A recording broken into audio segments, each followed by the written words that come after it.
لا إله إلا الله لا إله إلا الله হাদিস শরীফের মধ্যে আসছে আম্মাজান আয়েশা সিদ্দিকা রাদিয়াল্লাহু তাআলা আনহা থেকে বর্ণিত হাদিস। তিনি বলেন, এক ব্যক্তি আল্লাহর হাবিব সাল্লাল্লাহু আলাইহি ওয়াসাল্লামের দরবারে আসলেন।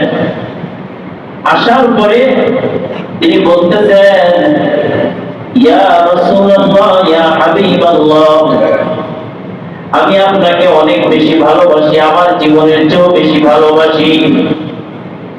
ইয়া রাসূলুল্লাহ, ইয়া হাবিবাল্লাহ, আমি আপনাকে আমার পরিবার পরিজন, আমার সন্তান সন্ততি, আমার ধন সম্পদ সব কিছুর চেয়ে বেশি ভালোবাসি। ইয়া রাসূলুল্লাহ, ইয়া হাবিবাল্লাহ, যার কারণে আমি আপনার দরবারের মধ্যে বেশি সময় কাটানোর চেষ্টা করি। ইয়া রাসূলুল্লাহ, ইয়া হাবিবাল্লাহ, যখন বাড়িতে যাই আপনার দরবার থেকে, তখন আমার নিজের মধ্যে শুধু আপনার কথাই স্মরণ হয়, শুধু আপনার কথাগুলো আমার নিজের মধ্যে বাড়তে থাকে। তখন আর ধৈর্য ধরতে পারি না, ধৈর্য না ধরতে পারার কারণে দৌড়াইয়া আপনার দরবারের মধ্যে চলে আসি। আপনার দরবারে আইসা আপনার চেহারা মোবারকটা দেখা আমার দিলটা আমি তৃপ্তি লাভ করি, আমার দিলটাকে আমি সান্ত্বনা দিই আপনার চেহারা মোবারক দেখি। ইয়া রাসূলুল্লাহ, ইয়া হাবিবাল্লাহ, এখন আমার আশঙ্কা, আমার ভয়, আপনি তো দুনিয়ার বুক থেকে একদিন ইন্তেকাল করবেন, আমিও ইন্তেকাল করব।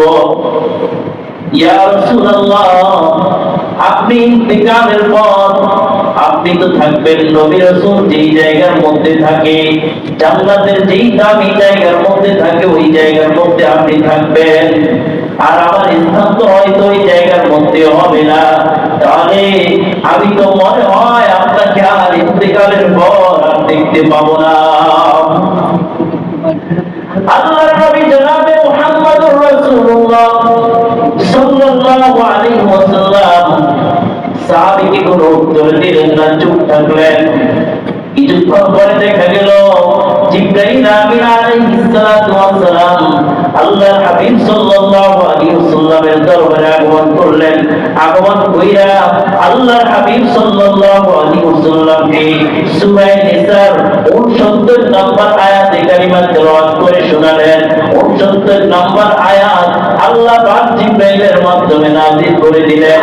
আল্লাহ বলেন, বিসমিল্লাহির রহমানির রহিম, ওয়া মান ইউতি'িল্লাহ ওয়ার রাসূল ফাউলাইকা মা'আল লাযীনা আন'আমা আল্লাহু আলাইহিম মিনান নাবিয়্যিন ওয়াস-সিদ্দীকিন ওয়াশ-শুহাদা'i ওয়াস-সালিহিন ওয়া হাসুনা উলাইকা রাফীকা। আল্লাহ নাযিল করে দিলেন, যারা আল্লাহ আল্লাহর রাসূলের অনুগত করবে, ফাউলাইকা মা'আল লাযীনা আন'আমা আল্লাহু আলাইহিম মিনান নাবিয়্যিন। আল্লাহ পাক রব্বুল আলামিন তাদেরকে অনুগ্রহ করে নবীদের সঙ্গে, সিদ্দিকিন, সালিহিন যারা তাদের সঙ্গে একসাথে থাকার ব্যবস্থা করে দিবেন।